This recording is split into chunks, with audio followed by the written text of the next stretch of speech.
Hey, I'm Decathlon Gamer. Welcome back to FM22. It's Youth Factory. We're on episode number 11. We kick off a brand new season, but it's not quite business as usual. It nearly is, but there are a few changes. First off, the guy that was on the ball just a second ago, Norheim Cham. One new player for the first time in 2 seasons. One new player into the side as our intake was definitely back to normal. We had that difficult intake a season ago where there just really wasn't much quality, but this year back to a very similar intake to what we had in previous seasons, so all good there.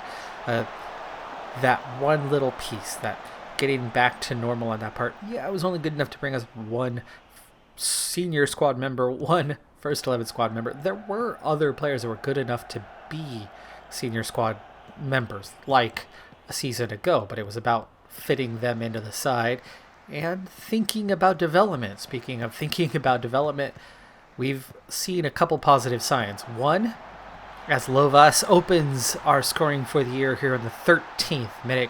Great through ball. Fantastic run there. Malum, Ostby, Snellingen only playing because of yellow card accumulation suspension to open the season for not one but two first 11 guys. Excuse me. We are seeing minor amounts of development in a few players, something we noted last time. But beyond that, we have one huge development in development.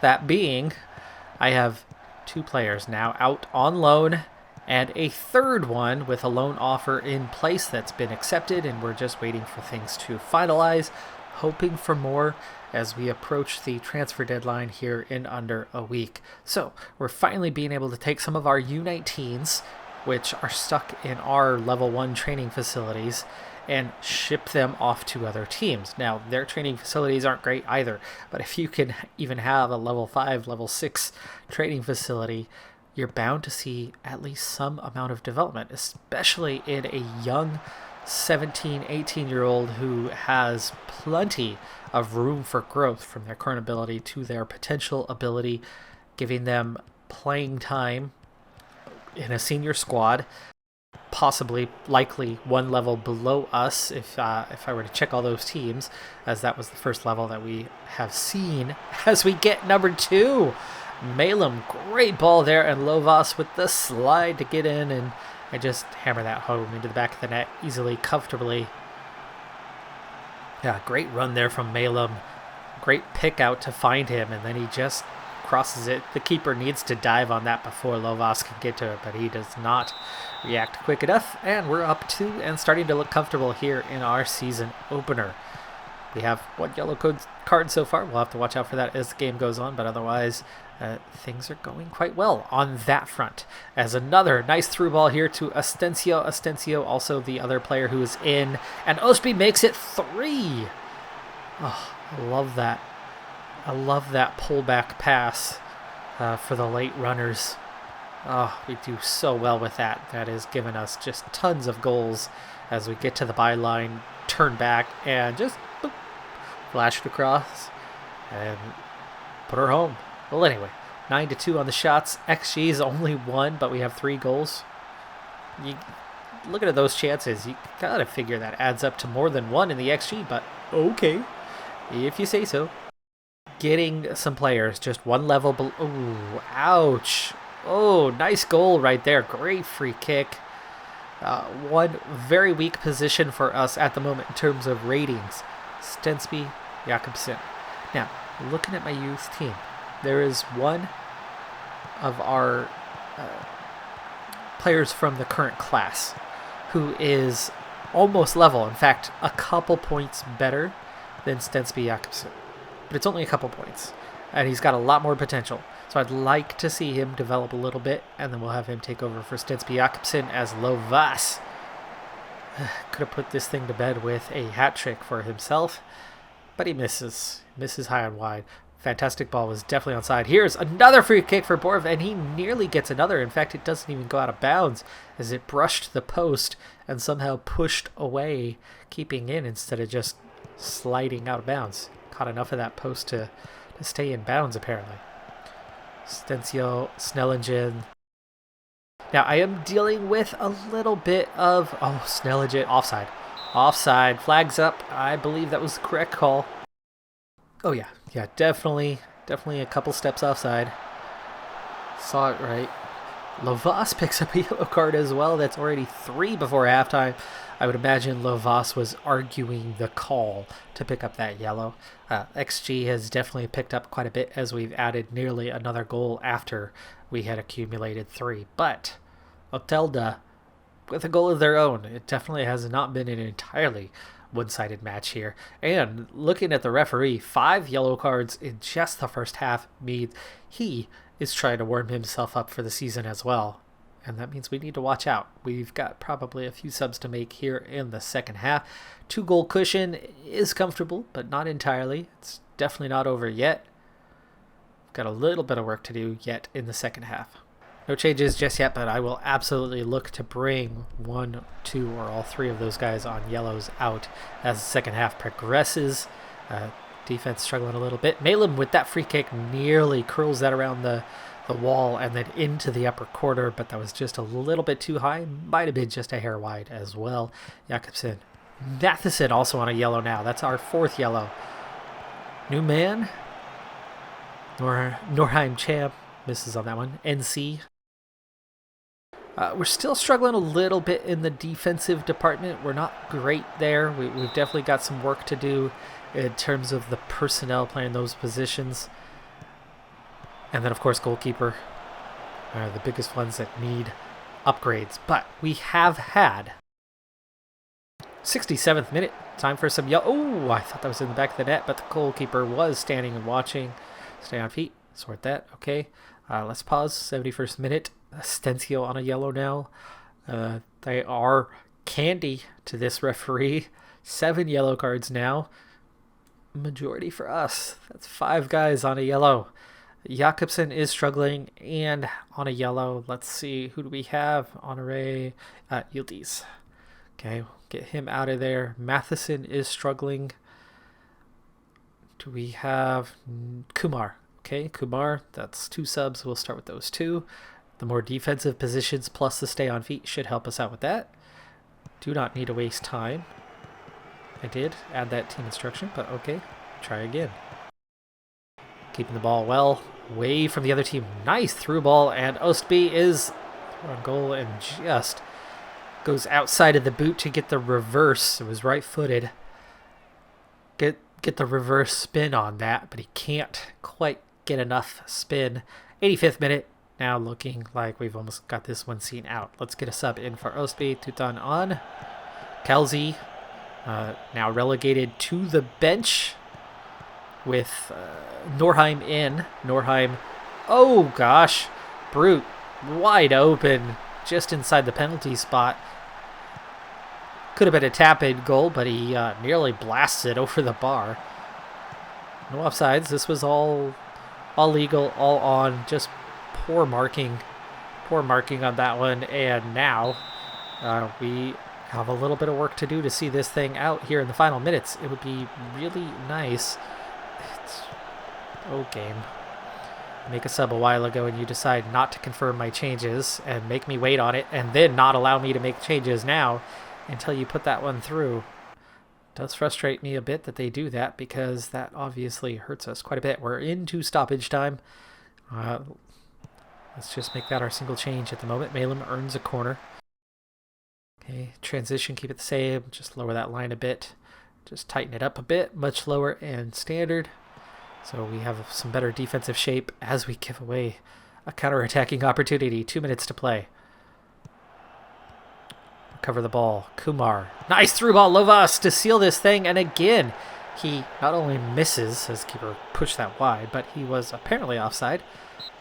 Looked good live, but no call on, no certainty one way or the other. Either way, we see this thing out. We do get our 3 points. We quickly got to 3 goals. We continued to amass XG after that, but could not add to that total. Plenty of chances, just could not add. Fortunately, no red cards, despite a billion yellows in this one, give or take a billion. Okay, so it's a deadline day, and things are starting to happen. Let's start with our U19s and the loan E's. 3 players are now agreed to and out on loan. We had a 4th one with an offer. Actually, it was the one with the active offer when we had the match. They turned it down. They're still available. We'll see. So 3 players out on loan, no 4th or 5th happening right now. However, there's only a handful of players in our U19s that are 17 and older at that let's start putting them out on loan age. And therefore, there aren't a lot of offers. The 15, 16, they train at the club. So, but it's starting. It's starting, and that's big news. We will monitor those 3 closely this season to see if they make any progress. In terms of overall potential, it's not a ton out of these series, but Boyum already could play senior level and has a little bit of potential. Sjovold, plenty of room for growth and not that great at the moment, so hopefully we can see them develop. And Vagel, the other one. Vagel, who just played his very first match, is a center back. Important player for the club that picked him up on loan, and he already won player of the match and picked up an assist in his first game as a center back. So that's a good sign. That's a very good sign. It's a good start.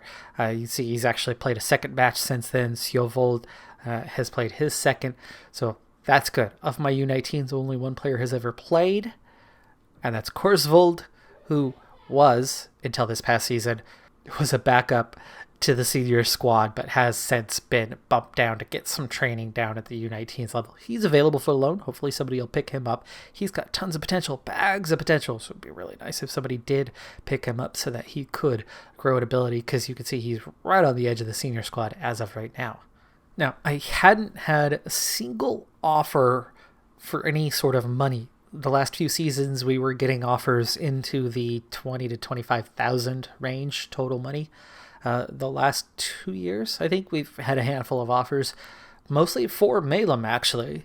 Malum's been that most popular player, and we've had our first financial offer of any kind here on transfer deadline day early in the afternoon, and Rosvel has already agreed to it. So he's forcing through the transfer, and this is okay for a couple of reasons. One, 37,000 straight up front, just over 50,000 in time, and you look at the league appearances, we'll probably get that this year, depending on who it is that has bought him. I'm not sure who it is, what level they're in, but I would suppose he'll get there fairly quick. Maybe. Well, anyway, at least 37,000 straight up front. And that's really helpful for a club with our financial issues. I don't mind losing a player here and there at the moment, even though Malum is definitely one of our contributors. I have some midfielders, so I have depth there. I can replace him. We'll be okay on that front. But the good news, actually, is they want to loan him back to us till the end of the season. Okay, sounds awesome. Yes, I accept the loan back. We'll have Malum through the rest of the year, and then we don't need to replace him till next year. Okay, well, that's good. We get some money, help those finances a little bit. It's starting. We are in those beginning phases of improved development through loaning players out, improved finances through selling off some of our players, and plenty of good intake players coming in. So we're going to resolve those financial issues. We're going to resolve those development issues. Yes, it is starting. And we're still favorites this year.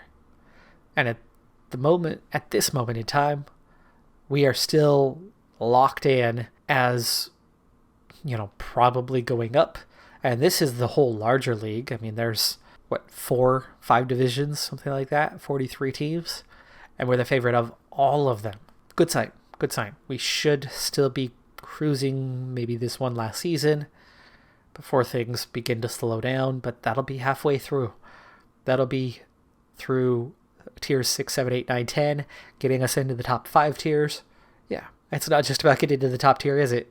We've got to become one of the top 3 teams. We've got to raise the youth development rank of our nation so that we can bring up Norway as a whole. So there's still more to do even after we reach the top. 4 players in the Dream 11. I think we did mention that last episode, but even though we're not as dominant, I still think this season anyway, we should be cruising through. Now, let's hope we don't suddenly lose 2 or 3 more guys to similar offers now that they go, oh, there is a way. There is a method to pry players off of this team, and that is 50,000 plus. I'm assuming that's the line that the board has drawn at the moment is 50,000. That's awfully small. That's not a big line.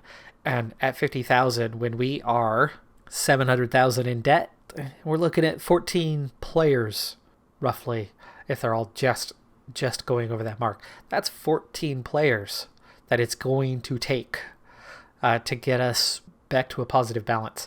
And we need more than just a positive balance. We don't need $1 in the bank.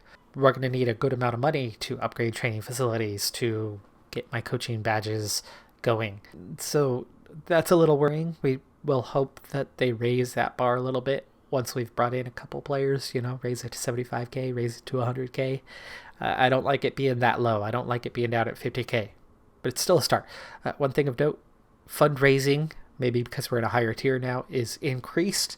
I've definitely noticed that over the last couple of years. Our fundraising marks move up and up. So technically our income is growing. And at the moment anyway, our expenses haven't changed, though slightly. See, it's definitely a little more than it was. But it'd be nice if the income, holds steady at 15,000 plus monthly. It would help. More sponsors would be nice. We've had the same 2 sponsors for multiple years now at the same evaluation. We could use some more money. I'd like to get it in some ways besides just selling players. It would certainly help, because 50,000 isn't going to go that far. I mean, it's only the size of not quite our sponsorship money we bring in every year. So we just added our sponsorship money is all. That's all we're picking up at the moment. In fact, we're only picking up 37,000 of that right now. The rest of that's not coming until next year or beyond, depending on the club. Maybe they'll go in as, a youth player and have to develop first. I just noticed that there's 4,000 per league appearance. So that's actually going to push it up to a minimum mark of 100K, or a maximum mark of 100K at the end. It helps the deal a little bit more. It's not just 50,000, it's 100K. Hopefully maybe that's the mark, 100,000 plus. Be nice if it is, because again, at 50K only, that's a bit thin. It's going to take a little longer, right? 100K, it's only going to take 7 players sold to get us back to 0. Lastly, our young player problems that we have still have not resolved themselves. Locker room atmosphere will improve as the season goes on. It's down right now because there's players that have been getting offers for free and going, wait, that's the 3rd division. Please, I want to play in a higher division. And, asking to be released on free. No, thank you. We'll take 100,000. Okay, good. You want to accept that? Oh, wait, no? You want to go for free? Pfft, screw you. Okay, and then they drop it, a month or 2 later. But we still only have 2 players that have even cracked influential stage. The entire rest of the senior squad are considered other players. That's the problem with having a very young team. That's a problem with having a team that has balanced personality for the most part. It's a lot harder. It takes a lot longer to get them off that bottom part of the pyramid in the hierarchy. Likewise, tactically, Severide and Jakobsen have, for the most part, a relationship. It kind of comes and goes. They're right on the fringes, right on the edge of that. Malum has been let go, but he's back on loan. So, we'll have to re-register him. Oof. Okay, no problem there. So with Malum back inside, you can see we do have a single partnership amongst players. These guys have been playing together. In fact, the entire group, other than Norheim, have been playing together for minimum 2 seasons in these positions. Now, the assistant manager doesn't help things because he makes different selections. I allow him to make different selections. Maybe I should occasionally select a forced select players when available, occasionally, and that'll help develop those relationships, because all these little things could become a factor as the opposition gets tougher and we essentially stay the same or only barely improve year on year, at least at the moment. So I get it. More and more I have to start thinking about those smaller details to get this team to remain on top. For now, things are good. Let's go ahead and proceed. I still have a handful of hours until deadline passes, so there might be more deals coming. 11 o'clock at night, transfer deadline approaches, just 45 minutes away. The same team, Vålerenga, are now after Bishar Kalsi. Now, for me, this is actually a good move because Kalsi, again, he's actually been relegated from a starter to the bench. Now, losing Malum, it would be Kalsi coming back up. If I lose Kalsi as well, then okay, I have a midfield spot to replace. I would totally be okay with that. Vålerenga has come in with 3 offers over the course of a couple of hours, each one significantly higher than the previous. Same concept though. The arrange friendly, which we're already getting, the after league appearances, the per league appearance, money, and some upfront money. It's up to right about 60K right now, and it's still being rejected. So the mark is somewhere between 60K and 100K on what is being accepted. I'd be okay losing Kalsi, but they've only got time for maybe one more offer. The bad news, as I checked Vålerenga here real quick, is they're in the elite Syrian, their top division. So it's going to be quite a while before Malum or Kalsi get out of their U23s and get into the senior squad and actually earn the rest of that money. So that 37,000 we got up front is all we're going to get for a number of years. That's unfortunate, but I'd happily take another 37,000 roughly for Kalsi straight up front and, get that process started, especially if they loan him back for the year. Especially if they loan him back next year. I would be okay with that. That wouldn't be a transfer in if it was our player, but I don't know if I can do that with our transfer ban. Now that we are approaching our halfway point in the climb up the ladder, obviously there's still a lot of work to do and we're far from where we need to be. But for the first time, I feel confident that it's at least time to think about, especially now that we've had a connection with a top tier club in our nation, our home nation of Norway. So with that being said, I figured let's go ahead and take a look at the competition rankings, especially since there was a little change to it. The Elite Syrian was 23rd a few years ago, then it was 22nd, then it was 21st, and it's jumped 2 places this year to 19th.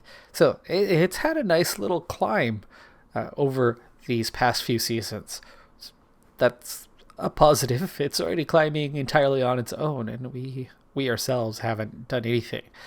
But just for comparison's sake, as good as that progress is, if you look at those rankings around us, the Saita Championship, as in Cyprus, yes, the small island nation of Cyprus, has a more reputable league than Norway. Championship, just a couple spots behind us, and of course, until this new updated rankings was ahead of us. You can see they moved down from 19th. We actually swapped places. Scotland. We are above Scotland now. That was the other one that we passed, moving up. But you can see that comparatively, right, our top tier is right around the Deutschland's and England's second tiers. For comparison, that's something that a lot of people are going to be much more familiar with. We are above some. It is in the 3-star range. It's not terrible, but it's far from the Elite Series. See what I did there? The Elite Series of Europe. Just to throw this one in there for comparison, the 5th division, which we did compare last year's, the 5th division is 174th in the rankings. We've got a long ways to go to climb still, but we're making progress. Speaking of progress, 6 wins, 3 draws through 9 matches played, plus 13 on the goal differential. It's good, but it's not quite as strong of a standout as we've had in years past. 2 wins and a draw for every 3 played, where in the past few seasons we kind of saw regular 5 wins and 1 draw stretches. So 6 matches to have a draw, where right now we're getting a draw every 3. Definitely a small step back. Goal differential still looks fairly positive. Plus 13 through 9 played. It's better than a goal per match. We're still good. We're still pretty dang good, but we're not as dominant. And speaking of not as dominant, with that, we only have a 2-point lead, and there's no games in hand for either. There's only a 4-goal differential to second place. 9 teams in the league. We are halfway through this season. Being that we are now halfway through the season, and we've actually already covered a fair bit of content within this one, I'm going to go ahead and call it there. The last thing we're going to do, though, before we wrap this one up, is show that we are seeing progress. We are seeing progress. Ostby was our highest rated player. His first 2 years with the team, his 59 current ability remained a 59. 1 year after we've hired some additional staff and climbed to play at a somewhat higher division than before, we have seen the first inkling of improvement. And from the start of this season till now, the halfway point, late June, that progression has continued. He has evolved a little bit further. He's got a little bit higher up the ladder. From a 59 to a 67 is not a massive improvement, but it is improvement nonetheless. I can see it's physicals where he's making the most progress. And there you have it. There is clear signs of progress. Back in his early days, we saw a little bit of yo-yoing, a little up, a little down, not much actually changing. And then last season, as I mentioned, we started to see a climb. You could see a set of attributes kind of all going up from October to November a year ago. Now, into this next year, so that was right at the end of the year, last year. Now, that's continued. We've seen his work rate. His work rate improved from a low 11 to a high 12 now, on the verge of 13, so it's gone up nearly 2 points in less than a year. His agility has gone from a flat 10 to a mid to high 11. So definitely seeing some progress. You see a couple of his lower attributes here. His strength and positioning definitely going up. So it is progress. We are finally seeing it. It's incremental, it's small, it's minor, but we are making gains. And eventually, that current ability that we're bringing in is only going to carry us so far. It's not going to carry us up to the top tier. It had to happen at some point, somewhere in the process. We were going to have to make that progress. And now we are seeing that. Might be slow now, but it's what we needed. Our level being higher as well, I think, is playing a role in this. It's not just the staff. I think playing at this higher level, the more that happens, the more it's competitive for us, the more we're going to actually see some progress.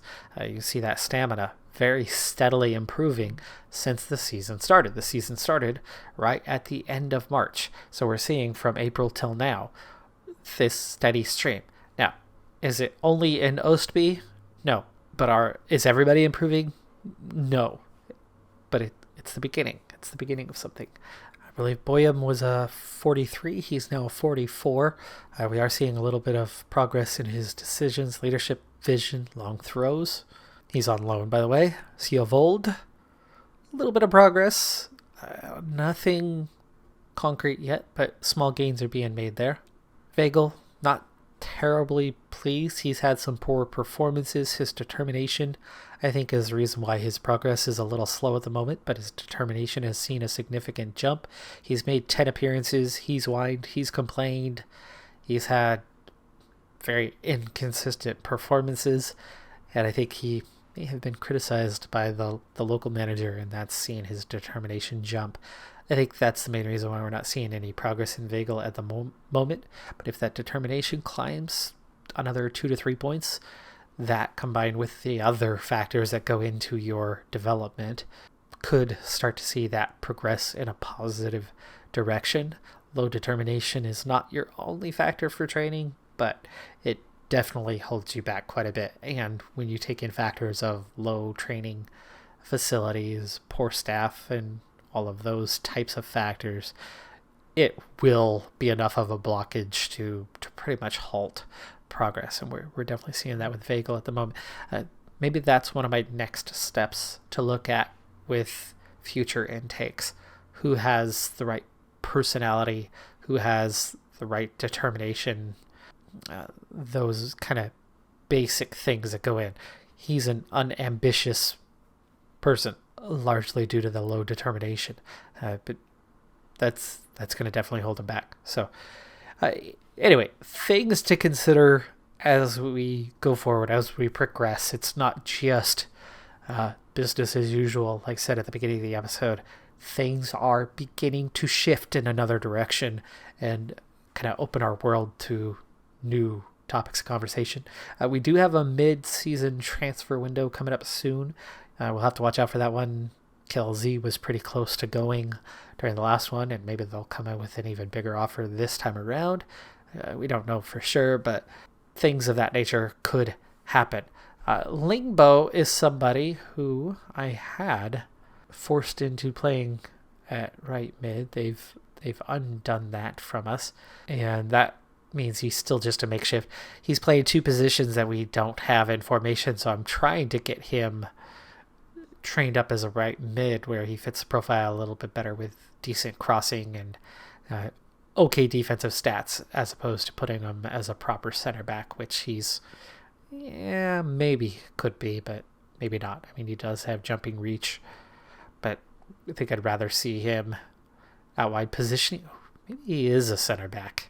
Maybe that's where I need to be training him. Well, anyway, little things going on here and there, but it is mid-season. I'm going to go ahead and continue pushing forward, and in our next episode, we will both wrap up the season and get through all or most of the off-season. We'll see how things progress. That's going to do it for this one, though. I'm Decathlon Gamer. Like, comment, subscribe. I'll see you next time. Have a good one. Be safe out there, and bye for now.